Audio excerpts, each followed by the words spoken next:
তা'মুরুনা বিল মা'রুফ, সৎ কাজের আদেশ করে, ওয়া তানহাউনা আনিল মুনকার, মানুষকে অসৎ কাজ থেকে বাধা প্রদান করে। উলাইকা হুমুল মুফলিহুন, আর এরাই হলো সফল কাম, এরাই সফল কাম। আসলে আল্লাহ তাআলা আমাদেরকে দুনিয়ায় কেন প্রেরণ করেছেন, এর দুনিয়ায় প্রেরণ করার মূল উদ্দেশ্য হলো আল্লাহ যে আমাদের সৃষ্টিকর্তা, পালনকর্তা, রিজিক দাতা, হায়াত দাতা, মউত দাতা, এই সবকিছুর যে মালিক, আমরা সেই মালিকের আইন আল্লাহর জমিনে প্রতিষ্ঠা করব। এই উদ্দেশ্যে আল্লাহ তাআলা আমাদেরকে সৃষ্টি করেছেন। কাজ হলো দুইটা, আল্লাহর কি আল্লাহর নেক কাজগুলি সুন্দরভাবে আদায় করা, আল্লাহর হুকুম সৎ কাজ করা। আর একটা হলো মানুষকে, সমাজকে, রাষ্ট্রকে, পরিবারকে সকল প্রকারের অন্যায়, অনাচার, অবিচার, অত্যাচার থেকে বিরত রাখা। এই মানুষের দুইটা কাজ, একটা হলো আল্লাহর ইবাদত করবে, আল্লাহর হুকুম মানবে, আর একটা হলো আল্লাহর হুকুমের পরিপন্থী কোনো কাজ হচ্ছে সেটা থেকে মানুষকে বিরত করবে। এই দুইটা কাজ যারা এটা করবে, ইন্নাল্লাযীনা আমানু ওয়া আমিলুস সালিহাতি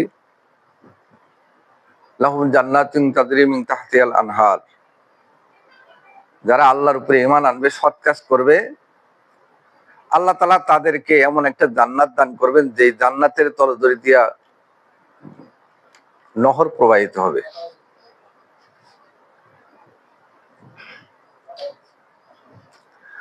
আর যারা করবে না, যারা করবে না, এদের জন্য আল্লাহ তাআলা এদের জন্য পুরস্কার ঘোষণা করছেন, শাস্তি ঘোষণা করছেন। ফি নারি জাহান্নামা খালিদিনা ফিহা, তাদেরকে এমন এক জাহান্নামে প্রেরণ করা হবে যেই জাহান্নাম থেকে আর কোনোদিন পরিত্রাণ পাওয়ার কোনো সুযোগ নেই। এই জন্য আমি যে হাদিসটা বলছি, সৎ কাজের আদেশ, অসৎ কাজে বাধা প্রদান করা প্রত্যেক মুমিনের ইমানি দায়িত্ব। আল্লাহ রাসূল বলেন, তোমরা যদি তোমাদের শক্তি থাকে, অন্যায়কে শক্তি দ্বারা বা হাতের দ্বারা, হাতকেই শক্তি বুঝাইছে, তোমরা হাত দ্বারা সেটাকে কি করো, প্রতিরোধ করো, বাধা দাও। যদি এরকম শক্তি না থাকে তাহলে তোমার জবানের দ্বারা, বক্তব্যের দ্বারা, তোমার প্রভাব প্রতিপত্তির দ্বারা এটাকে কি করো, বাধা দান করো। এরকমও যদি না থাকে তাহলে আপাতত ওই কাজটাকে অন্তরে ঘৃণা পোষণ করতে হবে। ইমানের এটা শেষ পর্যায়ে। তো আমরা শেষ পর্যায়ের ইমানদার হতে চাই না প্রথম পর্যায়ের ইমানদার হতে চাই? 1 নম্বর পর্যায়ের ইমানদার হতে চাইলে প্রত্যেকটা অন্যায়কে শক্তির দ্বারা প্রতিরোধ করতে হবে। আমাদের শক্তি কি? আমাদের শক্তি, সবচেয়ে বড় শক্তি হলো সিল। আমাদের দেশে যেহেতু ভোটের মাধ্যমে আমরা নেতা নির্বাচন করি। আমার সমাজের একজন নেতা যদি হয় চোর, যিনি আমাদের মেম্বার, সে যদি চোর হয়, গম চুরি করে খায়, রিলিফ চুরি করে খায়, এমনকি মসজিদ মাদ্রাসার যে বাজেট, এই বাজেটগুলিও চুরি করে খায়। আমরা ছোটবেলায় একটা সময় দেখছি, হিন্দু মেম্বার ছিল আমাদের রবি মেম্বার, সে মসজিদের নামে একটা বাজেট আসছে, আইসে আউয়াল এটা ভাই আমার ভয় লাগে, এটা নেত। আর এখন দেখেন আপনাদের ওয়ার্ডে বা আমাদের ইউনিয়নে কোনো মসজিদ, কোনো মেম্বার চেয়ারম্যানের থ্রুতে কোনো বাজেট পায় না। মানে ওই মসজিদের মালটা একেবারে গায়েব করে দেয়। রিলিফ স্লিপ তো আপনাদের 9 দিয়ে 1 কেজি চুরি করে খায়, কিন্তু মসজিদ মাদ্রাসার নামে যে বাজেট আছে সম্পূর্ণ গায়েব। তো এইটা কার দ্বারা হয়েছে? আমাদের ভোটের দ্বারা হয়েছে। এই মেম্বারটা আমাদের ভোটের দ্বারা হয়েছে, এই চেয়ারম্যান আমাদের ভোটের দ্বারা হয়েছে। তো এদের কাছে হালাল হারামের কোনো তমিজ নাই। এই জন্য একটা মেম্বার হবে সৎ লোক, যে লোকটা আল্লাহকে ভয় করে, যে লোকটা আল্লাহর রসুলের তরিকায় চলে, আল্লাহর রসুলের যে মতাদর্শ সেটা আল্লাহর জমিনে প্রতিষ্ঠিত করার মেহনত করে, এরকম একটা সৎ লোক আমাদের মেম্বার যদি হইতো, আমাদের চেয়ারম্যান হইতো, আমাদের এমপি হইতো, আমাদের মন্ত্রী প্রধানমন্ত্রী হইতো, তাহলে বাংলার জমিনে বেশ্যাখানাকে যেভাবে লাইসেন্স দেওয়া হয় এটাও হইতো না। সুদ ঘুষকে লাইসেন্স দেওয়া হয়, সুদ ঘুষ যে থাকছে সুদ ঘুষ খায়, বরঞ্চ ওরাই সমাজে মাথা উঁচু করে থাকে। মুসলমান সমাজে এরকম থাকার কোনো সুযোগ নাই, যারা আল্লাহর হুকুম মানবে। এই জন্য সৎ লোকের শাসন যদি থাকতো, এই সমস্ত খারাপ লোকের সমাজে কোনো অবস্থান থাকতো না। তো এদেরকে বানাই কে? আমরাই বানাই, এদেরকে আমরা বানাই, আমরাই তাদেরকে ক্ষমতা দিই। এজন্য আল্লাহ তাআলা সূরা নিসার ভিতরে বলতেছেন, বর্তমানে আসলে দুনিয়াই প্রাধান্য, অর্থ সম্পদ, প্রভাব প্রতিপত্তি, এগুলোই প্রাধান্য পাইতেছে। শক্তি দুনিয়ায় দুইটা, একটা হলো আল্লাহর শক্তি, একটা আল্লাহর হুকুমত, আর একটা হলো শয়তানের হুকুমত। একটা হলো আল্লাহর রাস্তা, আর একটা হলো শয়তানের রাস্তা। এটা আল্লাহ তাআলা কোরআনুল কারীমের ভিতরে সুস্পষ্ট করে যে আমরা কোন পথে চলবো, আল্লাহর রাস্তায় চলবো, আল্লাহর পথে চলবো, না শয়তানের পথে চলবো। আল্লাহর পথ হইল আল্লাহর জমিনে আল্লাহর দ্বীন প্রতিষ্ঠা করার মেহনত করা।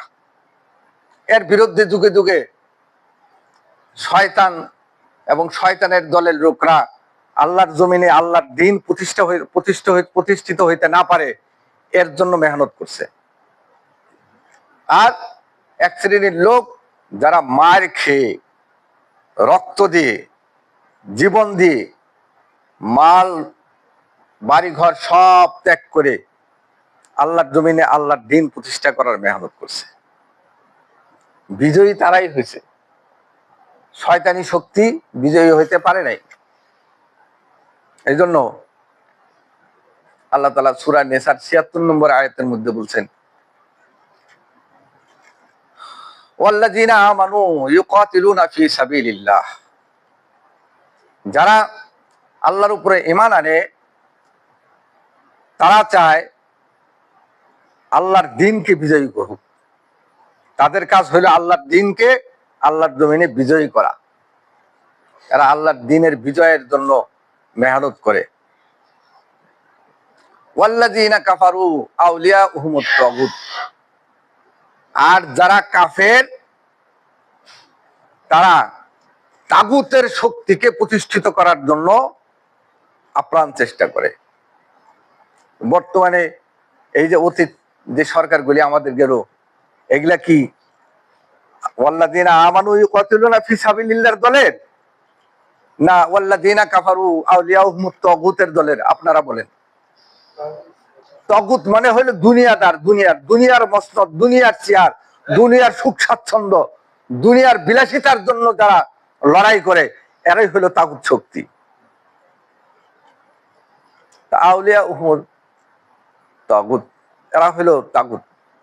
তো আমাদের সাপোর্ট, আমাদের শক্তি প্রয়োগ হবে কার পক্ষে?